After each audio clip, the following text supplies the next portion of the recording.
আসসালামু আলাইকুম। আবাসিক বাসায় দুর্ধর্ষ ডাকাতি হয়েছে, বাইরের দিকে তালাবদ্ধ করে অভিনব কায়দায়।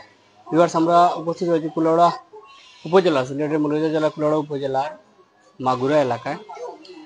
এদিকে এই এলাকাটা কোনটা ভাই? সাদেকপুর।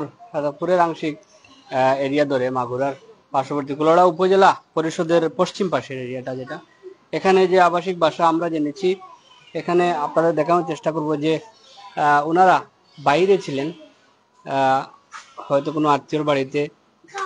কিছু বৃদ্ধ মানুষ ঘরে ছিলেন, মুরব্বী, তাদেরকে বাইরে থেকে তালাবদ্ধ করে, এই যে দেখতে পাচ্ছেন যে তালাটি, আগে যে তালা তাদের ছিল, ওইটি ভেঙে আরেকটি তালাবদ্ধ বাইরে থেকে করে তারা অন্য প্রবেশ দ্বার দিয়ে ঢুকে গড়ে এই দুর্ধর্ষ ডাকাতি চালায়। এই যে দেখতে পাচ্ছেন ওনাদের যে আসবাবপত্রগুলো, এই যে যেটি লাগেজ রয়েছে ছেঁড়া, এবং এই যে আলমিরা, যেটা এই যে আপনারা দেখতে পাচ্ছেন, এই যে আলমিরাটি থালা ভেঙে এখান থেকে ইতিমধ্যে আমরা জানতে পেরেছি যে মূল্যবান জিনিসপত্র সহ নগদ অর্থ এখান থেকে নিয়ে গেছে যারা ডাকাত দল এসেছিল। তো ভিউয়ার্স, আমরা এখানে উপস্থিত হয়ে প্রথমে যেটা জানতে পেরেছি যে সিসিটিভি ফুটেজ, যেগুলা অনেক সময় এরকম চুরি ডাকাতি সংঘটিত হলে সিসিটিভি ফুটেজের মাধ্যমে অনেক সময় শনাক্ত করা যায়। তো এই বাসায়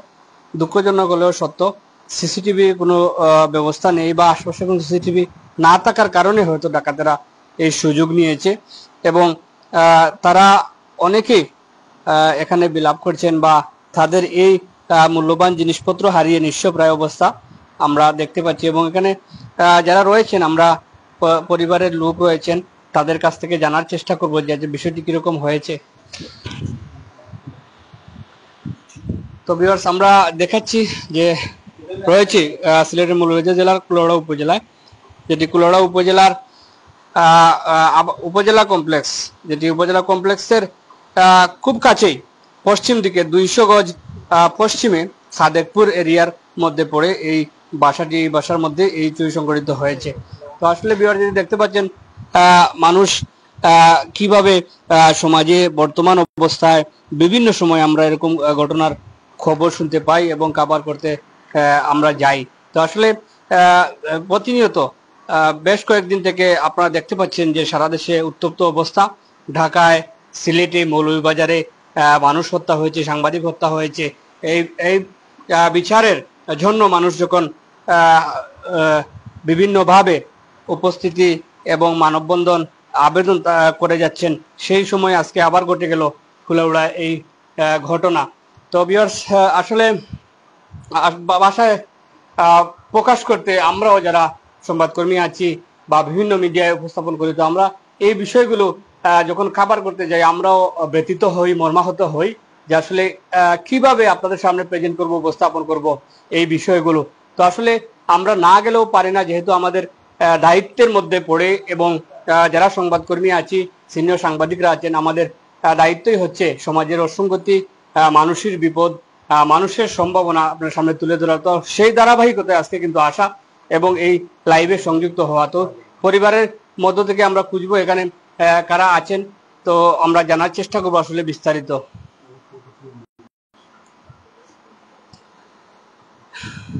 ভিউয়ার্স, এই যে দেখতে পাচ্ছেন যে অবস্থাটুকু আমরা আপনাদের দেখানোর চেষ্টা করছি সরাসরি লাইভে। এখানে উপস্থিত রয়েছেন বিভিন্ন সংগঠনের দায়িত্বশীল নিঃস্বার্থ মানবিক স্থানের রয়েছেন আব্দুল মজিদ। ওনার কাছ থেকে জানবো যে আসলে বাসাটি কার, উনি পরিচয় জানাবেন এবং কিভাবে সংগঠিত হয়েছে বলে উনি জেনেছেন। বিসমিল্লাহির রহমানির রহিম। আসসালামু আলাইকুম। উনি আমাদের সংগঠনের সম্মানিত উপদেষ্টা এবং আমার ভাই বন্ধু সম্পর্কে। আমি ওনার কাছ থেকে ফোন পাই যে ওনার বাসা চুরি হয় রাত্রে। ওনার আব্বু এবং আম্মু বাসায় ছিলেন না, ওনার ওয়াইফ ছিলেন। ওনাদেরকে ঘরের আরেক রুমে বাহিরে দিয়ে গেট আটকে, এবং এই ডাকাতরা এই রুমে ঢুকে চুরি করে, এবং বিভিন্ন আমরা যতটুকু জানতে পেরেছি ওনাদের কাছ থেকে যে সোনা এবং টাকা আরো ঘরের প্রয়োজনীয় জিনিসগুলা চুরি হয়েছে। উনি নিঃস্বার্থ মানব রক্তদান ফাউন্ডেশনের উপদেষ্টা আব্দুল মুকিত ভাই। তো আমরা ওনার বাসায় এসেছি দেখার জন্য, এবং উনি প্রবাসে আছেন। আমরা কুলাউড়া থানার দৃষ্টি আকর্ষণ করছি, এই এলাকায় গত কিছুদিন আগেও একটি ডাকাতি হয়েছে, আজও আরেকটি, কাল রাতে আরেকটি হয়েছে। তো আমরা প্রশাসনের দৃষ্টি আকর্ষণ করছি, আপনারা এই প্রশাসনিক কাঠামো আরো ভালো করেন এবং যাতে কুলাউড়াবাসী সেফ থাকে। ধন্যবাদ।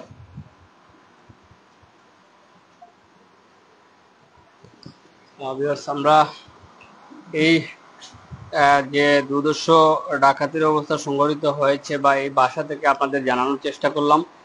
যিনি এই বাসার মালিক তিনি প্রবাসে, ইতিমধ্যে জানালেন আব্দুল মজিদ যে তিনি প্রবাসে থাকেন। বাড়িতে ওনার মা বাবা এবং পরিবার সন্তানেরা থাকেন।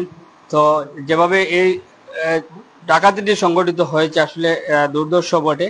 আমরা খবর পাই, কিছুক্ষণ আগে খবর পেয়ে আপনাদের সামনে উপস্থাপন করলাম। আমরা কিছুক্ষণ আগে দেখেছি এখানে কুলাউড়া থানা পুলিশের একটি টিম এসে পরিদর্শন করে গেছেন। অবশ্যই ওনারা তদন্ত করবেন এবং হয়তো এই বাসায় সিসিটিভি ক্যামেরা নাই, ঠিক আছে, কিন্তু আশেপাশে যে আউটসাইডে যে সিসিটিভি গুলো রয়েছে তারা হয়তো তদন্ত করলে এই যে দুর্দর্শ কর্মকাণ্ডগুলো যারা ঘটিয়েছে হয়তো তাদের চিহ্নিত করা যেতে পারে এবং গ্রেফতার করা যেতে পারে বা আইনের আওতায় আনা যেতে পারে।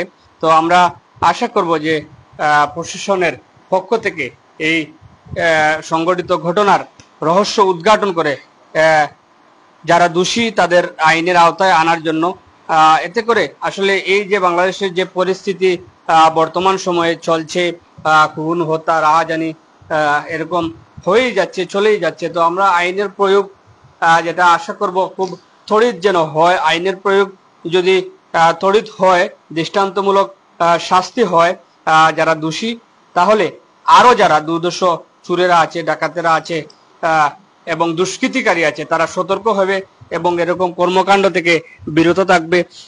এই বিরত থাকার মাধ্যমে কিন্তু এই দেশের মানুষ নিরাপদ এবং সাধারণভাবে জীবনযাপন করতে তারা আগ্রহ পাবে। এখানে আরো রয়েছেন উপস্থিত, আমরা দেখতে পাচ্ছি আব্দুর রহিম সাহেব, তিনিও নিঃস্বার্থ মানবিক রক্তদানের কার্যকরী কমিটির একজন এবং ওনাদের উপদেষ্টার বাসায় চুরি হয়েছে জনাব মুকির সাহেব, যিনি প্রবাসী। যেহেতু উনি প্রবাসে, এই জন্য ওনার বাড়িতে বৃদ্ধ বাবা মা স্ত্রী সন্তান, ওনারা আসলে এই লাইভের সামনে আসছেন না। তো অনেকেই অসঙ্গতি জানাচ্ছেন বা তারা হয়তো অভ্যস্ত নয় তাই আসছেন না। ওনার বাবা যিনি, উনি কুলাউড়া থানা পুলিশের একটি টিম এখানে এসেছিলেন, ওনাদের সাথে থানায় গেছেন, হয়তো তারা ওনার অভিযোগ নেবেন, সেই জন্য উনি সাথে গেছেন। একজন বাড়িতে মহিলারা আছেন, ওনারা লাইভে আসছেন না। এখানে আব্দুর রহিম সাহেবের কাছে জানতে চাইবো আরো কিছু, যে আসলে এই বিষয়টা আপনারা কিভাবে দেখছেন এবং কি চান বা কিভাবে হয়েছে যদি জানতেন, কখন খবর পেয়েছেন আপনারা? আসসালামু আলাইকুম ওয়া রাহমাতুল্লাহ। ভিডিওটি যারা যারা দেখছেন এবং পরে দেখবেন সবাইকে আমার প্রাণপ্রিয় সংগঠন নিঃস্বার্থ মানবিক রক্তদান ফাউন্ডেশন বাংলাদেশের পক্ষ থেকে শুভেচ্ছা জানাচ্ছি। তো এটি যে ডাকাতিটি হয়েছে আসলে কি বলবো, যার বাসায় ডাকাতি হয়েছে তিনি আমাদের প্রিয় একজন রক্তদাতা ভাই, একজন রেমিটেন্স যোদ্ধা ভাই। তিনি প্রবাসে অবস্থান করছেন। আমাদের সংগঠনের একজন উপদেষ্টাও তিনি, নিঃস্বার্থ মানবিক রক্তদান ফাউন্ডেশনের উপদেষ্টা। ভাইয়ের কাছ থেকে আমরা ফোন পাই এবং জানতে পারি ভাইয়ের বাসায় ডাকাতি হয়েছে। ভাই যেহেতু প্রবাসে, তাই আমরা ভাইয়ের বাসা দেখতে এসেছি এবং এসে দেখেছি যে পুলিশের টিম এসেছে, পুলিশ সদস্যরা এসেছেন তদন্তের জন্য। তো আমরা এসে যতটুকু দেখলাম, ভাইয়ের কাছ থেকে ফোনে অনেক কিছু জেনেছি, তারপরে আমরা দেখতে এসেছি। আমাদের সাথে সংবাদকর্মী ভাইরাও আসছেন। আমরা এসে যেটুকু দেখলাম যে আসলে ভাই তো প্রবাস থেকে আমাদের দেশের জন্য যুদ্ধ করে যাচ্ছেন, লড়ে যাচ্ছেন, দিনরাত পরিশ্রম করে দেশের জন্য অর্থ পাঠাচ্ছেন দেশে, আর তাদের বাসায় ডাকাতি হচ্ছে।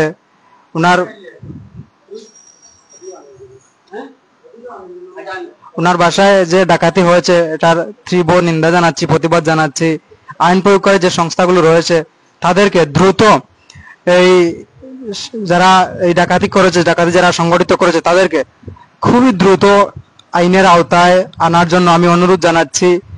আমরা ইতিমধ্যে দেখতে পাচ্ছি এই অল্প কয়েকদিনের মধ্যেই কিন্তু যে অস্থিতিশীল পরিস্থিতি আমাদের দেশে তৈরি হয়েছে, এই গত একদিন আগে যে রাত্রে যেই একসাথে 4 জায়গায় 4টি খুন হয়েছে, তারপরে এই কমলগঞ্জে এই ছাত্রদলের একজন ভাইকে কুপিয়ে হত্যা করা হয়েছে।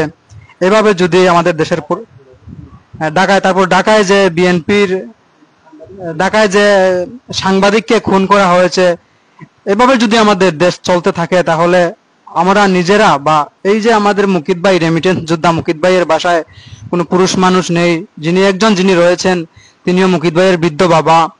ওখানে যে মুকিত ভাইয়ের পরিবার রয়েছেন, আরো মা বোনরা রয়েছেন, তাদের কি তাদেরকে আমরা কিভাবে দেখবো বা কিভাবে ওনাদের তো এটা নিরাপত্তা দরকার। এভাবে যদি চলতে থাকে তাহলে নিরাপত্তা আমরা কিভাবে দিব? নিরাপত্তার দায়িত্বে যারা রয়েছেন, বিশেষ করে কুলাউড়ার উপজেলা প্রশাসন, থানা প্রশাসনের, আর এই বাসাটি একেবারে মনে করেন কুলাউড়া উপজেলা প্রশাসনের নাকের ডগাই বলতে পারি আমরা। উপজেলা প্রশাসনের এখান থেকে জুড়ে চিৎকার মারলেও উপজেলা প্রশাসনের যে অফিস রয়েছে, ইউএনও অফিস সহ বিভিন্ন যে অফিসগুলো রয়েছে উপজেলার, এখান থেকে জুড়ে চিৎকার মারলে উপজেলা থেকে শোনা যাবে। তাই এই বাসাটিকে একেবারে নাকের ডগাই বলতে পারি, খুবই দূরে নয়। এখানেও যে রাত্রে ডাকাতি সংঘটিত হয়েছে, যারা রুমের মধ্যে ছিলেন তাদেরকে বাইরে থেকে তালা দিয়ে এই রুমের মধ্যে এসে তালা ভেঙে যে ডাকাতি করা হয়েছে, আমরা ক্যামেরার মাধ্যমে সামনে তারা আসতে যাচ্ছে না, মুকিত ভাইয়ের মায়ের কাছ থেকে আমরা জানতে পেরেছি নগদ টাকা এবং তাদের বিভিন্ন প্রয়োজনীয় সামগ্রী, স্বর্ণ সহ তাদের বাসা থেকে চুরি করে নিয়ে যাওয়া হয়েছে। এবং ইতিমধ্যে আমরা জানতে পারছি যে আরো একটি রুমেও ডাকাতি সংঘটিত হয়েছে। আপনারা দেখতে পাচ্ছেন যেটি এই যে দরজার যে লকটি ডাকাতের দলেরা ভেঙে দিয়েছে, এখানে আপনারা দেখতে পাচ্ছেন এটি ভেঙে দু টুকরো করে দিয়েছে। আপনারা এই যে দেখতে পাচ্ছেন দরজার যে লকটি ডাকাতের দলেরা ভেঙে দিয়েছে, এটা দু টুকরো করে দিয়েছে, কিন্তু রুমের মধ্যে প্রবেশ করতে পারেনি। এটি তাদের দুর্ভাগ্য। আর মুকিত ভাইয়ের সৌভাগ্য যে ভিতর থেকে ওটা লক করা ছিল দরজাটি, তাই তারা এই রুমের মধ্যে ঢুকতে পারেনি। এই রুমের মধ্যে ঢুকলেও না জানি আরো কত ধরনের দুর্ঘটনা, এই রুমের মধ্যে ঢুকলেও যে কত ধরনের দুর্ঘটনা ঘটে যেত তা আমরা কল্পনাও করতে পারবো না। এই রুমের মধ্যে লোক ছিল, মহিলারা ছিলেন, আর এখনো মহিলারা আছেন, তাই আমরা রুমের মধ্যে প্রবেশ করছি না। আমরা আবারও সেই রুমে যাচ্ছি, কথা বলছি আপনাদের সাথে। এই যে আপনারা আরো দেখতে পাচ্ছেন যে এই তালাটি ভেঙে ওরা রুমের মধ্যে প্রবেশ করেছে, এটি দ্বিখণ্ডিত করে মাটিতে ফেলে রেখেছে। আপনারা দেখতে পাচ্ছেন এটি অনেক শক্ত মজবুত লক ছিল, তালা ছিল, তারপরেও ডাকাতের দলেরা এই ডাকাতি সংগঠিত করেছে। আমরা এভাবে যদি চলতে থাকে আমাদের দেশে, তাহলে আমরা কিভাবে আমরা নিজেদের নিরাপত্তা বা আমাদের এই যে মা বোনরা রয়েছেন, যারা আপামর জনসাধারণ বা যারাই আছেন, আমাদের সকলের তো নিরাপত্তা প্রয়োজন। আমরা শান্তিতে থাকতে চাই, শান্তিতে বাঁচতে চাই। এভাবে যদি প্রতিনিয়ত ডাকাতি, সন্ত্রাসী, রাহাজানি, গুম, খুন, হত্যা চলতে থাকে, তাহলে আমরা কিভাবে বাঁচবো? আমি একটি গ্রামে বসবাস করি। গ্রামে যদি চুরি ডাকাতি এভাবে সংগঠিত হয়, আমি নিজেই প্রতিদিন রাত্রে বাড়িতে ফিরি, সকালবেলা আসি। অনেক দুর্গম এলাকা দিয়ে আমার যাতায়াতের রাস্তা। আমি নিজেই অনেকটা ভয়ের মধ্যে আছি। এই কয়েকদিন থেকে যেভাবে চুরি হচ্ছে, খুন হচ্ছে, ডাকাতি হচ্ছে, সাংবাদিক ভাইরা যারা আমাদেরকে বিভিন্ন ধরনের সংবাদ আমাদেরকে প্রচার করে থাকেন, সত্য ঘটনা যারা তুলে ধরেন অনলাইনের মাধ্যমে, যাদের কাছ থেকে আমরা বিভিন্ন ঘটনা জানতে পারি, বিভিন্ন অঞ্চলে আমরা এই কুলাউড়াতে বসে সিলেট, ঢাকার খবর যাদের কাছ থেকে আমরা জানতে পারি, যাদের অক্লান্ত পরিশ্রমে আমরা জানতে পারি, যারা জীবনের এই মায়া ছেড়ে বিভিন্ন এই ঘটনার মধ্যে গিয়েও যারা নিউজ সংগ্রহ করেন, তথ্য পরিবেশন করেন, তাদেরকেও যেভাবে খুন করা হচ্ছে, সেটা অত্যন্ত দুঃখজনক এবং উদ্বেগের বিষয়। আমি কুলাউড়া থানা প্রশাসন, উপজেলা প্রশাসন সহ এই সংশ্লিষ্ট যারা আছেন, একেবারে আমাদের জেলা শহর মৌলভীবাজার বিভাগ সিলেট সহ উপদেষ্টা পরিষদ সহ সকলের নিকট আকুল আবেদন জানাচ্ছি, আমরা শান্তিতে থাকতে চাই, আমরা শান্তিতে বাঁচতে চাই। আপনারা এটা প্রতিহত করুন। আর এই যে খুন হচ্ছে, ডাকাতি হচ্ছে, চুরি হচ্ছে, তাদেরকে অনতিবিলম্বে আপনারা গ্রেফতার করুন, অপরাধীদের বিচার করুন, তাদের শাস্তি আমরা খুবই দ্রুত দেখতে চাই। ধন্যবাদ সবাইকে।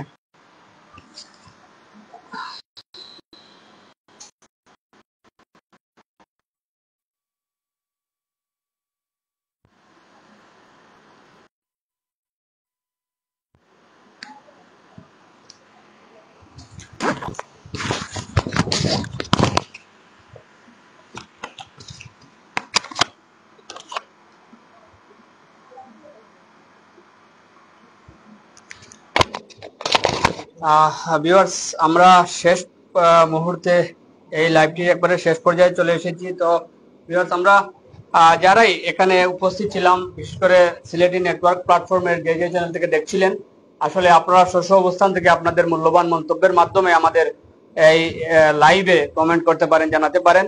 এবং ইতিমধ্যেই কিন্তু এই ভাষার বিস্তারিত আপনারা জেনেছেন এবং এখানে যে উদ্দেশ্য ডাকাতি সংঘটিত হয়েছে আপনারা ইতিমধ্যেই জেনেছেন যে আমরা লোকেশন এবং এটি যেভাবে হয়েছে, এই বাসায় যিনি মালিক বা এই বাসায় যিনি ভাড়া থাকেন তিনি কিন্তু প্রবাসী। আব্দুল মুকিত বা যিনি বাসার মালিক, তিনি প্রবাসী থাকেন, একজন প্রবাসী রেমিটেন্স যোদ্ধা এবং স্থানীয় বিভিন্ন সামাজিক সংগঠনের বিভিন্ন দায়িত্বে রয়েছেন, উপদেষ্টা মন্ডলীতে রয়েছেন। এবং এখানে তিনি যেহেতু দেশে নেই, ওনার বয়োবৃদ্ধ বাবা, উনি সেরকম বলতে পারেন না, সেই জন্য ওনার সংগঠনের দায়িত্বশীলরা এখানে এসেছেন এবং ইতিমধ্যে আমরা দেখেছি কুলাউড়া থানা পুলিশের একটি টিম এসে পরিদর্শন করে গেছে। পরিশেষে ভিউয়ার্স, আপনারা যে যেখান থেকে দেখছিলেন আসলে এই বিষয়টা কিভাবে দেখছেন সেটা অবশ্যই আপনাদের মন্তব্যের মাধ্যমে জানাতে। আমরা লাইভের একবারে শেষ মুহূর্তে চলে এসেছি। সিলেটি নেটওয়ার্ক প্ল্যাটফর্মের যে যে চ্যানেল থেকে দেখছিলেন সবার সুস্থ, সুন্দর, নিরাপদ জীবন কামনা করে আমরা শেষ করতে যাচ্ছি। আমরা ছিলাম সিলেটের মৌলভীবাজার জেলার কুলাউড়া উপজেলা শহরে, যেখানে একটি ডাকাতি ঘটনা সংঘটিত হয়েছিল, সেটা আমরা লাইভের মাধ্যমে আপনাদের সামনে বিস্তারিত সহ উপস্থাপনের চেষ্টা করেছি। আসসালামু আলাইকুম ওয়া রাহমাতুল্লাহ।